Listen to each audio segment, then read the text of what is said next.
오늘 우리에게 주시는 하나님의 말씀은 예레미야 26장 16절에서 24절까지의 말씀입니다. 주시는 말씀을 받들어 봉독하겠습니다. 고관들과 모든 백성이 제사장들과 선지자들에게 이르되 이 사람이 우리 하나님 여호와의 이름으로 우리에게 말하였으니 죽일 만한 이유가 없느니라.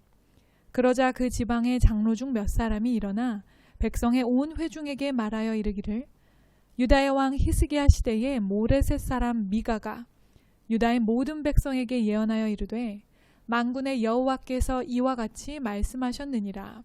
시온은 밭같이 경작지가 될 것이며 예루살렘은 돌무더기가 되며 이 성전의 산은 산당의 숲과 같이 되리라 하였으나 유다의 왕 히스기야와 모든 유다가 그를 죽였느냐. 히스기야가 여호와를 두려워하여 여호와께 간구하매 여호와께서 그들에게 선언한 재앙에 대하여 뜻을 돌이키지 아니하셨느냐. 우리가 이같이 하면 우리의 생명을 스스로 심히 해롭게 하는 것이니라. 또 여호와의 이름으로 예언한 사람이 있었는데 곧 기럇 여아림 스마야의 아들 우리아라.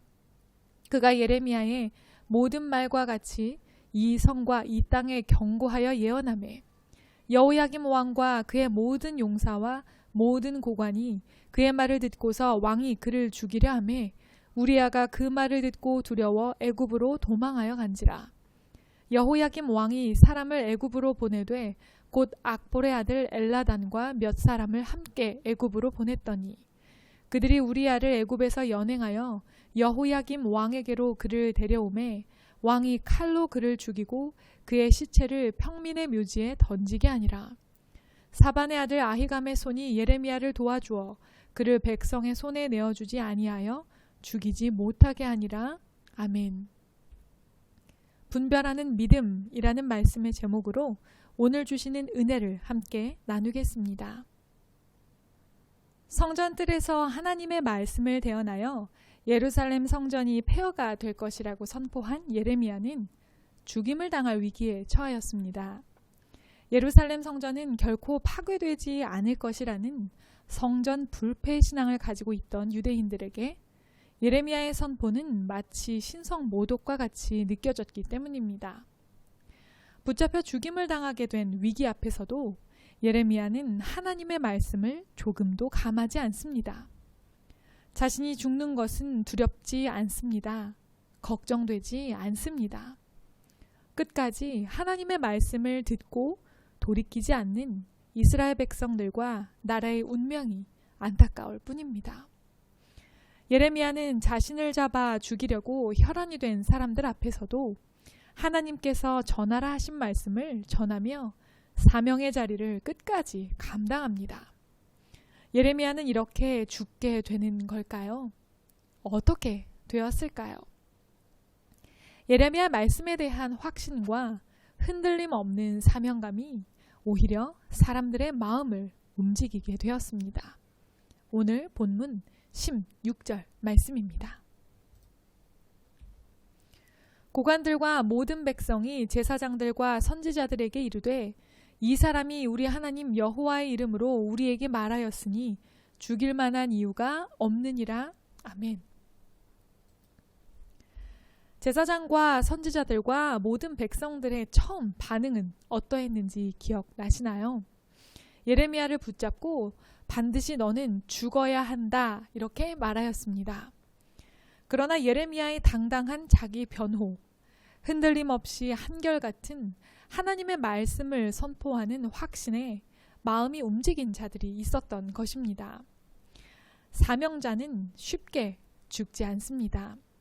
사명자는 하나님께서 맡겨주신 사명을 완수하기까지 하나님께서 신원하시고 보호하시기 때문입니다. 고관들과 모든 백성의 마음이 움직였습니다. 그들뿐만 아닙니다. 지방에 거주하는 장로들이 또한 예레미야를 변호하기 시작하는데요. 이들은 한 세기 전 히스기야 왕 때 일어났던 일들을 상기시킵니다. 히스기야 왕 때에 미가 선지자가 예루살렘과 예루살렘 성전이 폐허가 되고 무너질 것이라고 오늘 예레미야가 선포한 것과 같은 예언을 하였던 적이 있습니다. 미가의 말씀입니다. 이러므로 너희로 말미암아 시온은 갈아엎은 밭이 되고 예루살렘은 무더기가 되고 성전에 사는 수풀의 높은 곳이 되리라. 아멘. 성전이 실로와 같게 되고 또 세계 모든 민족의 저주거리가 되게 하신다던 예레미야의 선포만큼이나 충격적이고 도전적인 메시지였습니다. 그런데 그때 히스기야 왕은 어떻게 반응하였습니까? 19절입니다. 유다의 왕 히스기야와 모든 유다가 그를 죽였느냐? 히스기야가 여호와를 두려워하여 여호와께 간구하매 여호와께서 그들에게 선언한 재앙에 대하여 뜻을 돌이키지 아니하셨느냐? 우리가 이같이 하면 우리의 생명을 스스로 심히 해롭게 하는 것이니라. 아멘. 예레미야와 같은 하나님의 말씀을 선포했던 미가 선지자를 히스기야는 잡아 죽이지 않았습니다. 오히려 히스기야 왕과 모든 백성들은 마음의 교만을 뉘우치고 하나님께 돌이켰습니다.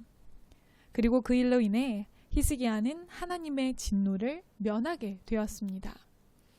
지방의 장로들은 이 이야기를 전하며 오히려 함께 뜻을 돌이키자고 권면하고 있는 것입니다. 그리고 계속해서 반대가 되는 또 다른 예를 한 가지 듭니다. 여호야김 왕 시대에 우리야라는 또 다른 선지자가 함께 활동을 하고 있었습니다. 그는 예레미야처럼 예루살렘이 멸망할 것이라는 하나님의 말씀을 전하였습니다. 그 말을 듣고 마음이 불편해진 여호야김은 우리야를 죽이려고 하였고 또 우리야는 두려워 애굽으로 도망합니다. 여호야김은 사람을 보내서까지 우리야를 잡아와서 결국 죽이고 맙니다.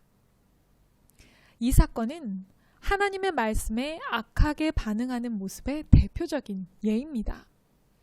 하나님의 말씀을 대언하고 선포하는 예언자를 죽인다는 것은 하나님의 말씀의 가치를 말살하는 것과 같습니다.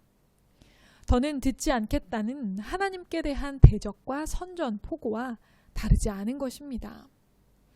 여호야김은 뿐만 아니라 뒤에 이제 36장을 보면 바룩이 기록한 예레미야의 두루마리를 면도칼로 베고 불태우는 것까지 정말 악한 행동을 일삼게 됩니다.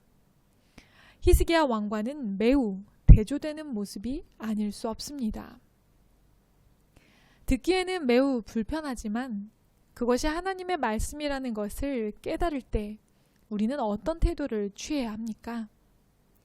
아무리 듣기 어려운 말이라 할지라도 참으로 듣기 거북한 말이라 할지라도 그것이 하나님의 진리의 말씀이라는 것을 안다면 우리는 순종해야 합니다. 히스기야 왕이 바로 그런 좋은 모범이 우리에게 되어준 것입니다. 내 자존심, 내 상황, 주변의 시선, 대세 그런 것들에 개의치 말고 우리는 적극적으로 진리이신 하나님의 말씀 앞에 뜻을 돌이키고 회개하며 순종해야 하는 것입니다. 그럼에도 불구하고 여전히 예레미야를 죽이겠다는 사람들의 반응이 좀처럼 수그러들지는 않았던 것 같습니다. 사반의 아들 아히감이 예레미야를 보호해 주어 예레미야는 죽음의 위기를 면하게 됩니다.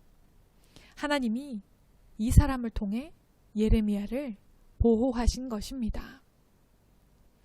오늘 본문은 예레미야를 거짓 선지자로 몰아가는 대세적 분위기 속에서 하나님의 뜻을 분별하여 진리의 편에 섰던 사람들의 이야기에 주목하고 있습니다.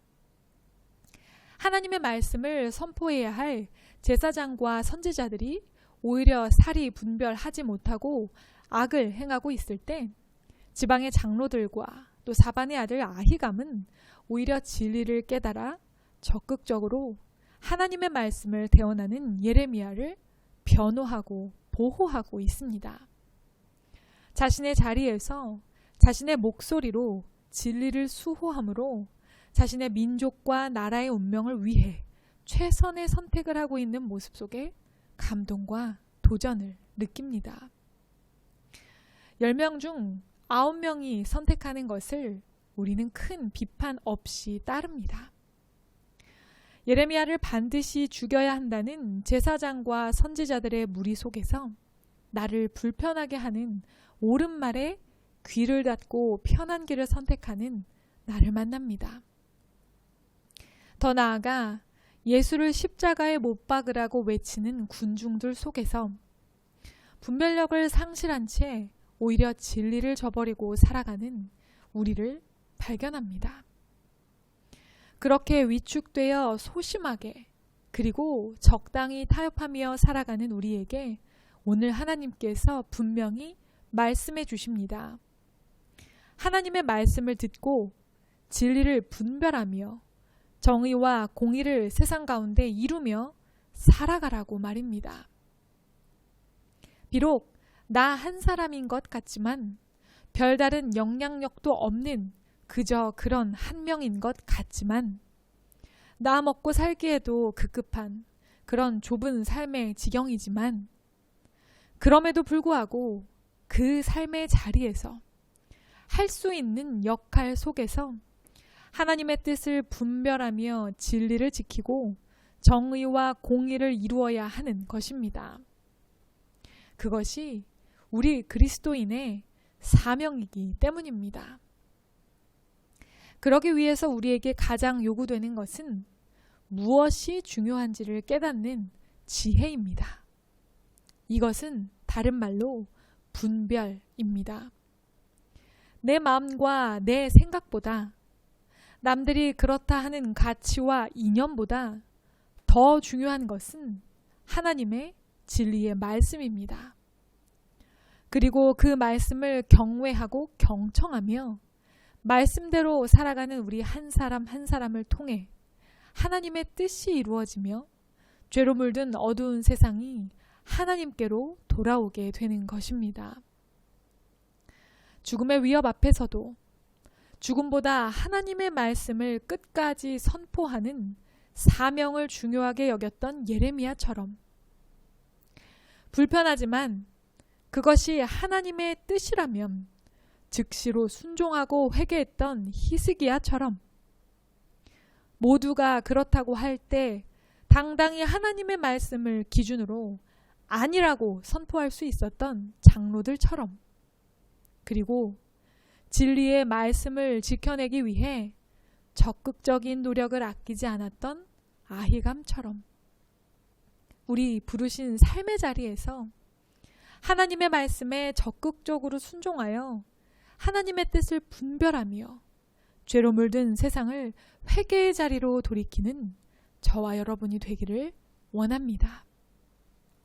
그런 저와 여러분이 세워가는 우리 공동체가 꺼져가는 등불 속에서 정의와 공의로 다시 피어오르는 한 줄기 소망의 빛이 되기를 간절히 기도합니다. 함께 기도하겠습니다.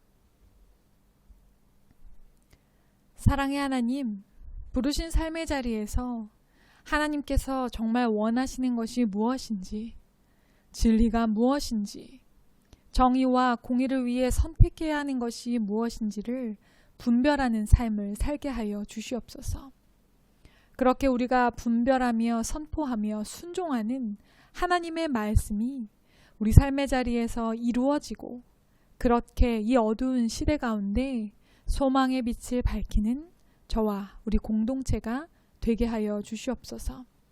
모든 말씀 예수님의 이름으로 간절히 기도드립니다. 아멘.